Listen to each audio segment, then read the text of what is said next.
Adrian, where did things kind of get out of whack there for you today? It just seems like that you weren't in a normal rhythm out there today. Yeah, definitely.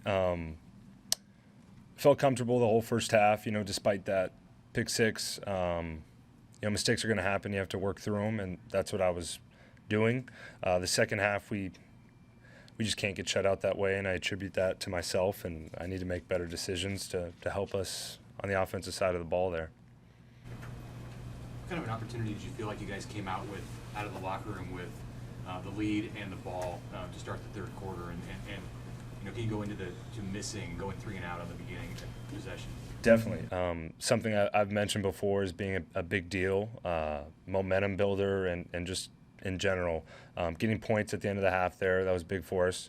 I think we did miss an opportunity there to capitalize further. And then coming out, we knew we needed to capitalize. And it wouldn't have necessarily put the game away, but it would have been huge to go out and score, get some points, and then get a stop on the defensive side of the ball and sort of set the tone for the half. Peter, when you're down, how do you strike a balance between trying to make plays and not make mistakes? Yeah, exactly. You hit it on the head. You have to walk a line there, and part of that is, one play at a time. You can't get too greedy. Can't try and do too much. You have to continue to do your job and realize it's about getting first downs and chunking the ball, and maybe we'll hit a big play, but can't be overly aggressive and lose that opportunity. What was you guys ran for 115 yards in the first half, 15 in the second. What was the change?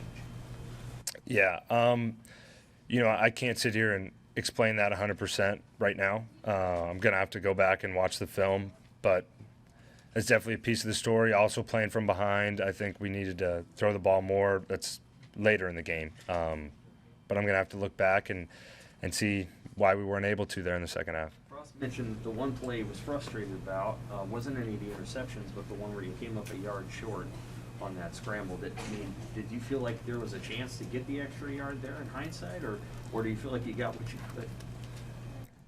Well, I'm going to look back at that one. Hindsight, could have gotten the first down maybe. I'm going to have to go back and look at that one. Coach felt like I could have fought for some more yards there, and he's our head ball coach, so I'm going to listen to what he says, and I should have got some more yards. Simple as that. On the Teray, did you connect with Samari either at halftime and just ask him if he lost it in the shadows, or what happened there? Yeah, we did talk a little bit about it, and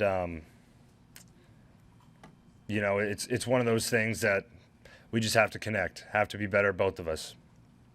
Is this more like you guys not playing up to your ability, or is it other teams beating you? I mean, obviously it's a combination of both, but it seems like not just today, but maybe some other games this year is kind of what you guys didn't do rather than what teams did do. Yeah. This game, we just offensively definitely didn't execute the way we needed to. I didn't execute the way we needed to, so we didn't play as well as what we're capable of to win the game. In the Big Ten, it demands your best, and if you don't give it, you lose.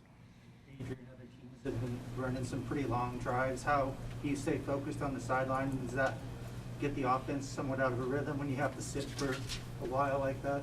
Not necessarily. I wouldn't attribute it to that. That's a part of football. It's a part of the game and something we're used to. Again, playing in the Big Ten, there are many teams who have long possessions, and I mean all across football, you have to be able to dial in when it's your turn up.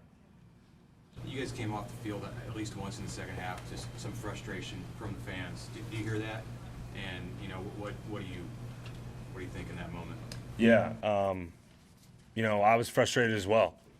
So I can understand that frustration, and simply put, I wasn't good enough. It's not like we deserve to be, applauded as we came off the field. Need to be better, and we will be. We have no other choice. What did you see on the shovel pass interception that you were trying to make happen? Yeah, forced an opportunity there. We had somewhat of a mesh concept going, and they zoned it off. Expected my man to sit, and he did sit, but I was sort of getting dragged down and tried to make something happen and get rid of the ball before taking a sack on second and long, and was doing too much. And that's one of those opportunities we can't miss, can't can't make that mistake, that sort of turnover when we have the field advantage. So gonna have to reevaluate that one and get back in the workshop. Does it often feel like it? Do you often feel like it's up to you to make something happen with your offense? I mean, I play quarterback, so the ball's always in my hands, and I have decisions to make on every play. But no, it's a team game. It's a team game. I'm one cog in the wheel of success or failure. That's what Verdue always, my quarterback coach always says, and that we as a unit feel that way. Today, I felt like I wasn't a good enough cog. How'd you feel physically today in comparison to 2 weeks ago? A lot better today, and again, felt good enough to do everything I wanted to do on the field. We'll have JoJo Doman next.